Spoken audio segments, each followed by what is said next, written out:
Celine, I see you've caught our intruder. Excellent work. Please, place them on the chair in front of me. Thank you. I see that you've knocked them out, but that shouldn't be too much of a problem. I assure you that I will handle this in the most diplomatic manner possible. Bye-bye.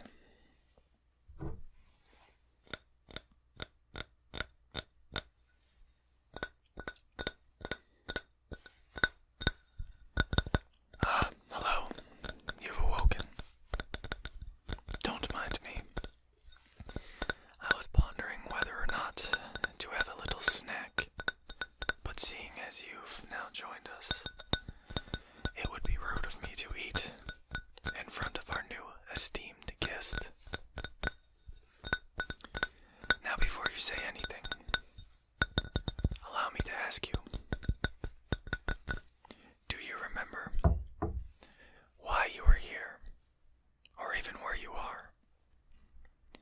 Celine hit you pretty hard across the head from the looks of it, and I wouldn't be surprised if you were suffering from some hazy memories.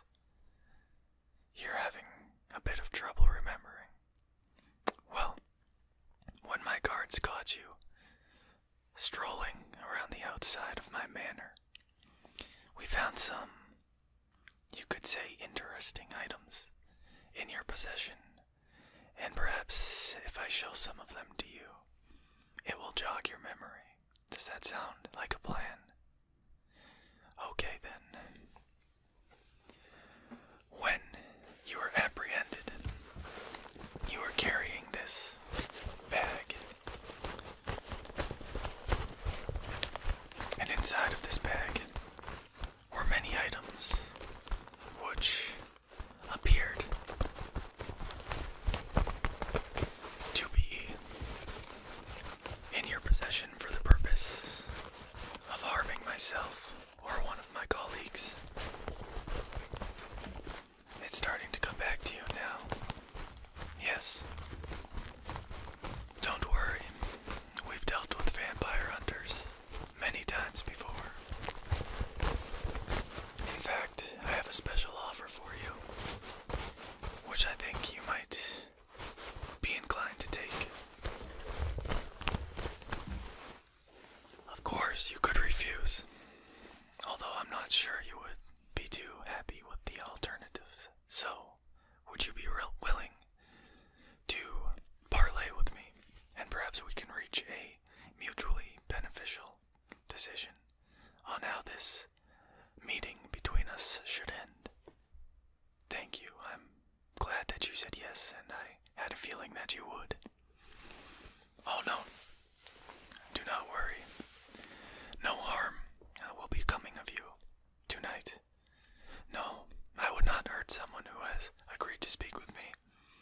And as a matter of fact, I'm actually on a diet.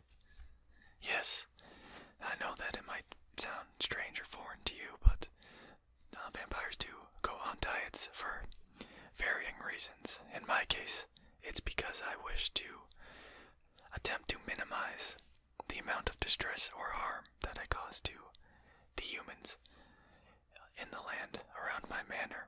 I've actually found quite a quaint substitute for blood. You see, while we vampires do need to feed, we don't need to nearly as often as many of you humans seem to think. Most of it is actually psychological. Yes, we get cravings for blood. However, we can go quite a lengthy time between feeding sessions. And if we can conquer those cravings, then many humans can be saved from the distress that is caused by feeding sessions. In fact, allow me to concoct one of my substitute solutions for you to try for yourself. I insist. It's perfectly safe for humans. In fact, it's made completely from ingredients that you could find in your local grocery store. Mainly, it consists of tomato soup. As you can tell, before you arrived, I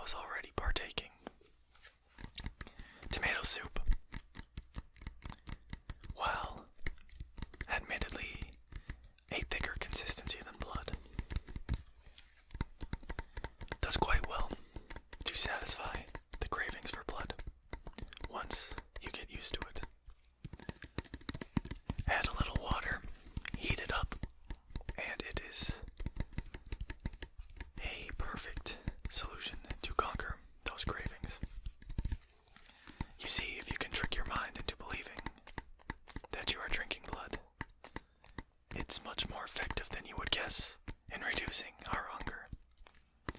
So, allow me to pour you a glass of this tomato soup, which, as you can see, is quite thick. I will be sure to heat this up for you before I serve it. Only the best for our guests. Seems we've got a bit on the edge here. Delicious. Something, a little quirk of my own, a little unique trait that I have found really makes the drink is another favorite of you humans, and that is oyster crackers. Much as you would add an olive to a martini, I enjoy adding a single oyster cracker to my blood substitute. So I will get one of these for you, because of course, being our guest, you deserve the best treatment.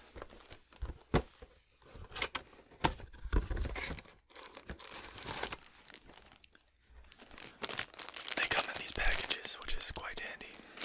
These small packages, so that they do not go to waste. I will open this up, and we will get you your drink. Oh no, not with my fangs, in case you haven't noticed. No fangs. Our fangs only come out when we are feeding, and lucky for you, that's not the case right now. However, sometimes normal teeth are still necessary to open tricky packages, such as this.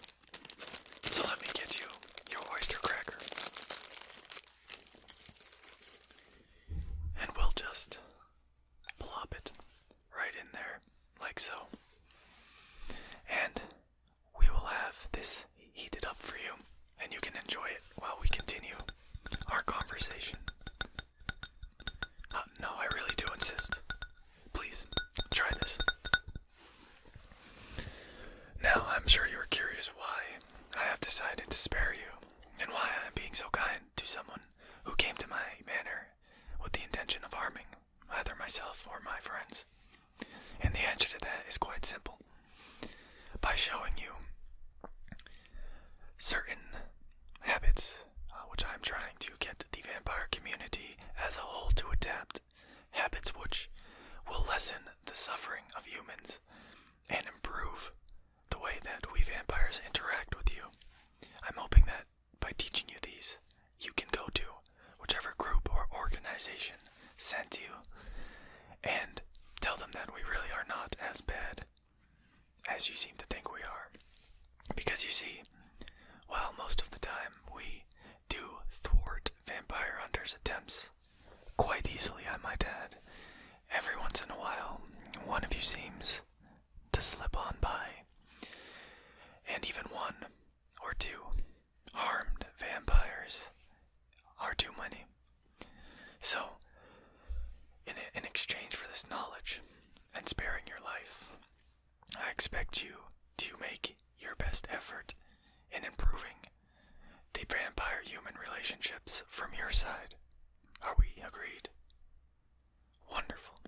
Now, when I was looking through your possessions, I found some very interesting items, which I think you might be a bit misguided. For example, what is this?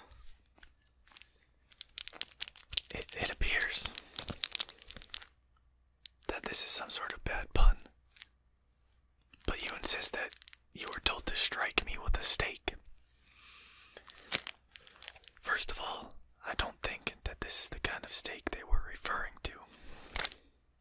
Second of all, I'm pretty sure this is a pork chop. No, you see,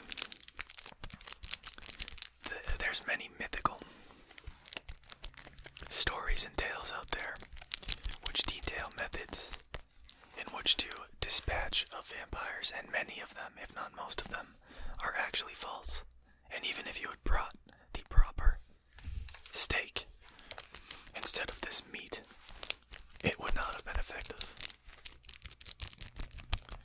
And this is only one of many items you've brought, which I think I can properly educate you on, because it seems that you have a lot of really mythical items here, or items mentioned in myths on how to dispose of vampires, and most of these items that you have would have been completely ineffective if you had tried to use them against us.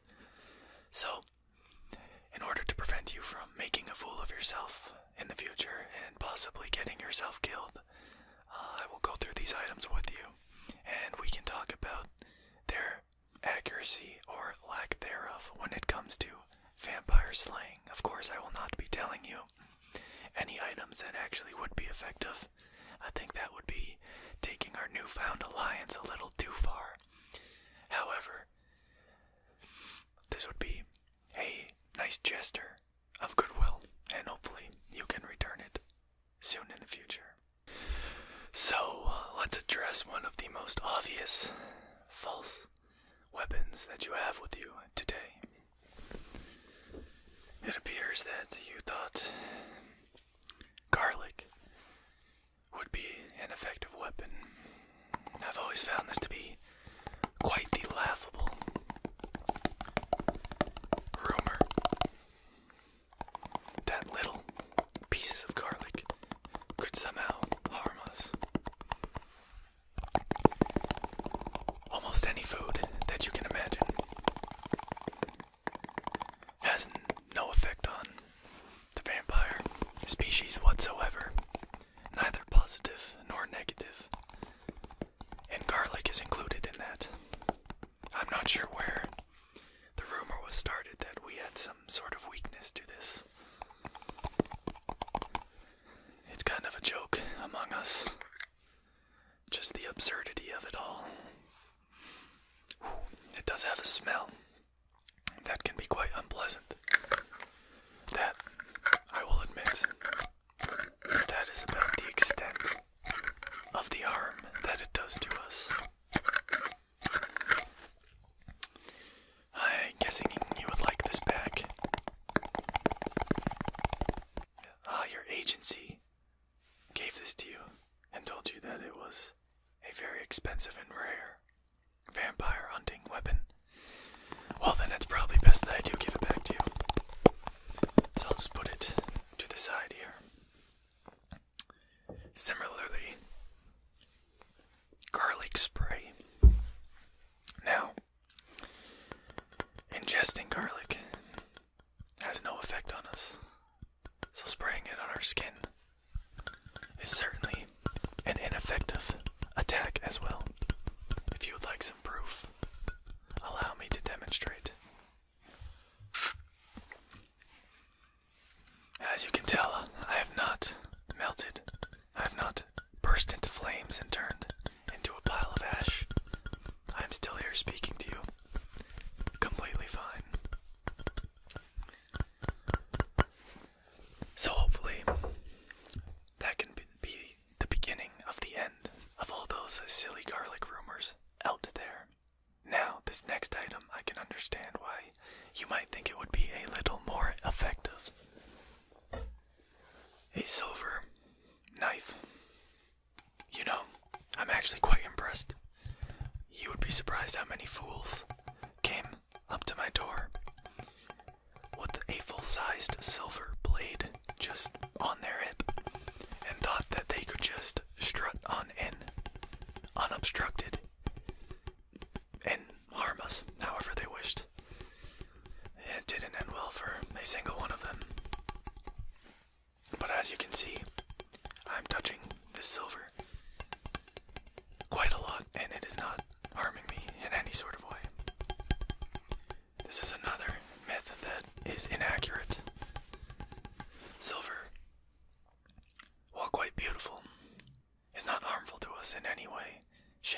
size or form. Even this blade would not do us any harm. So this is usually what those who have more courage than brains try to attack us with. But now, hopefully, you won't make the same mistake. I am noticing that really none of the items you've possessed are actually accurate in harming us vampires. And it makes me question the credibility of the information that you received in the group from which you came, whoever dispatched you. Don't worry, you don't need to tell me who. I probably have already heard of them. And I think I'm seeing the answer. Why? The answer to all of the inaccuracies you have brought with you today, and that is this. At first I thought that this was some sort of mockery. But you're telling me that this is research. This is your organization's manual. Okay. Now, my friend, I think you are in the completely wrong universe with this book. I don't think there's a single thing in this and its depiction of vampires which you could consider to be accurate. This is simply a work of fiction, and a poorly written one at that.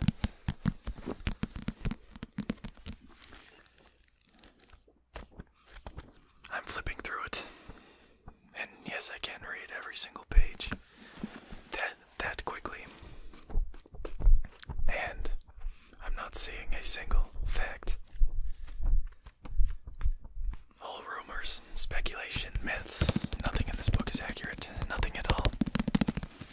I would advise you to go back to where you came and tell them to burn every single one of these manuals, because all they're going to do is get you killed with false information, or laughed at, or perhaps both. And out of all the items that you brought, one, I must admit, has me stumped. Why did you bring hairspray with you? I've never heard of any rumor or myth whatsoever involving hairspray being fatal or harmful to vampires.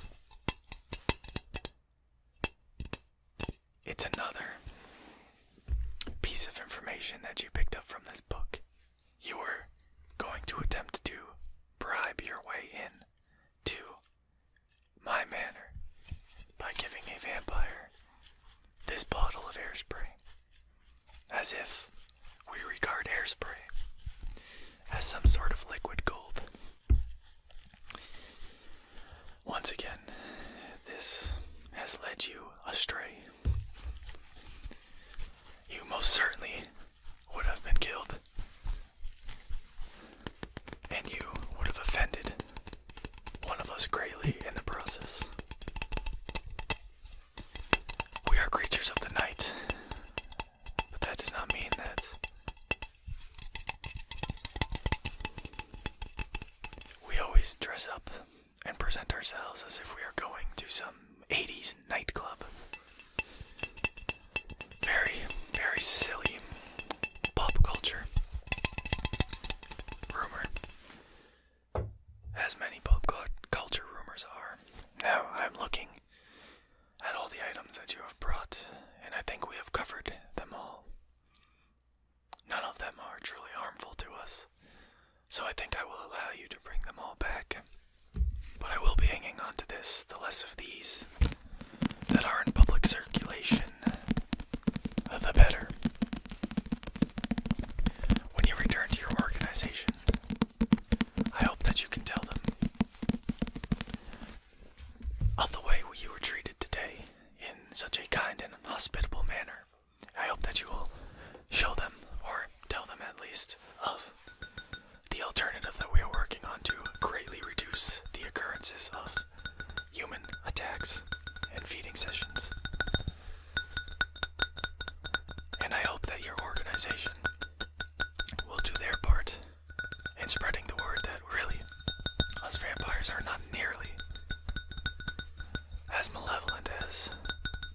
society makes us out to be. So, take your bag. Where have I put it? Here it is. Take your bag.